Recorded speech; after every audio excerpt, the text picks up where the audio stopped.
If you're like me and you're perpetually broke so you can't go to the movie theaters all the time, you probably love your streaming services. So I'm about to break down 5 amazing shows that you need to check out right now.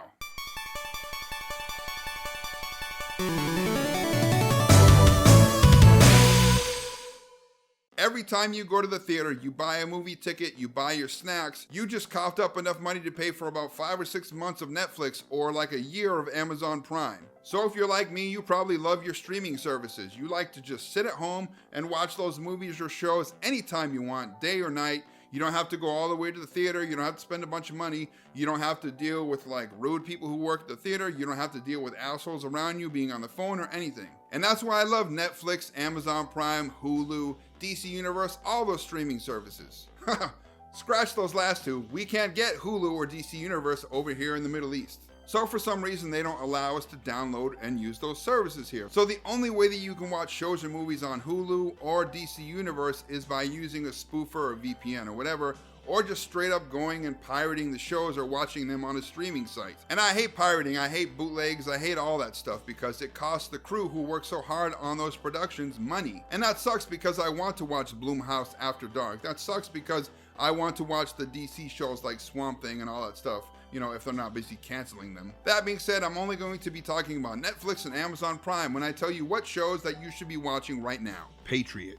John Tavner is a field agent for the CIA. His father is a high-ranking U.S. official and his brother is a politician. Serving their country runs in the family. His latest assignment is to work at a Midwestern company that creates parts for the oil industry. This will allow him access to Luxembourg, where his real mission is to stop Iran from becoming nuclear capable. The problem is he will have no cover or support and has to learn everything about the piping business to get the job. To deal with his turbulent life, he sings folk music and smokes weed, both of which don't mix well with corporate life or the CIA, especially when his songs are basically him venting about his missions. The show is quirky, extremely original, very funny, touching, and shows what lengths someone who loves their country will go to in order to accomplish their mission and keep it safe. This is easily one of my top 5 shows of the last decade. Zone Blanche, aka Black Spot. Police Inspector Lorraine is a survivor of an extremely traumatic childhood event. Things in her town of Villefranche have always been off. People go missing or wind up dead on the regular. 6 times more than the national average, to be exact. Even the mayor's daughter has gone missing. So a new prosecutor from the big city has been sent in to help Lorraine and her sharp but overwhelmed deputies get to the bottom of the situation. But like Lorraine and the prosecutor, the town has a dark past that won't make things easy. Throw in the fact that the town is cut off from the rest of the country by mountains, forests, and has no cell phone reception, and local residents seeing things in the woods, and you've got a nearly unsolvable case. To make things worse, an ominous and violent figure has returned to the town to make things even more tenuous for the crack team of investigators. This French drama is a dark, spooky mystery with amazing police procedural elements and a dash of the supernatural filled with great surprises, cases, and pacing. The Rain. Simone and Rasmus are siblings that have been stuck in a survival bunker for the last 6 years together. A plague swept through the country that killed everyone unlucky enough to be caught outside when the rain came through. Now the disease is spreading through other means and the survivors are just trying to get by. Rasmus and Simone lost their father and mother but were left in the safety of the bunker and away from the toxic rain. But their supplies are running out and they will need to leave soon to find better shelter. Once on the surface, they'll have to contend with the disease, the rain, a lack of food, ruthless raiders, and more in their quest to stay together and survive, all while trying to find and help others do the same. The show is beautifully shot and cut and is filled with great action, tension, and discovery that all centers around Simone, Rasmus, and the good and bad people left in the world. This is one of those big stories told on an intimate scale that is great for fans of horror, sci-fi, and people looking for something unique and interesting from outside of the US.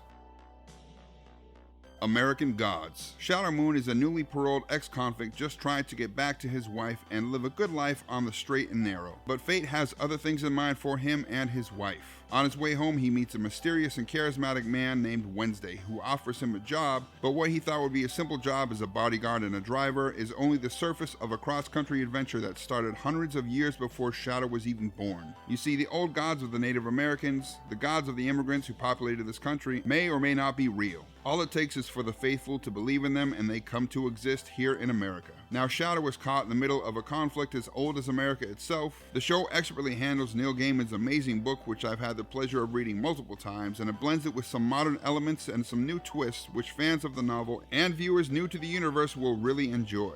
This is a stylish, no-holds-barred tale of adventure, intrigue, belief, sex, and violence. And I, for one, wouldn't have it any other way. 1983. Anatole is a rebellious but skilled police detective. Kajetan is a brilliant law student who lost his family in a multi-pronged terrorist attack 20 years before. Both of them are about to be pulled into a conspiracy of labyrinthian proportions by the death of a famous law professor. The attacks allowed the country to become a dystopian police state with an iron grip on the population. History is systematically rewritten, books like 1984 are destroyed, and the truth behind the attack is protected by corrupt leaders of the all-seeing, all-knowing party. Anatole and Kajetan are looking to unravel the mystery, while a rebel group who know the truth are trying to expose it and bring down the party. This is one of the coolest, darkest, prettiest, well-paced mystery dramas I've seen in a really long time. It's packed to the brim with genuinely emotional charged surprises and twists that keep you guessing and hooked all the way to the shocking finale. Netflix has yet to renew season 2, which is a real bummer, and I think that's because a lot of people slept on the show because it is Polish. But let me tell you, no matter what country this show is from, it is world-class stuff, bar none. So those are the 5 shows that I've been watching on Amazon and Netflix that you should definitely check out right away. So let me know what your favorite shows are in the comment section below, and maybe I'll watch them and talk about them next time. So thanks for watching, and I'll see you next month.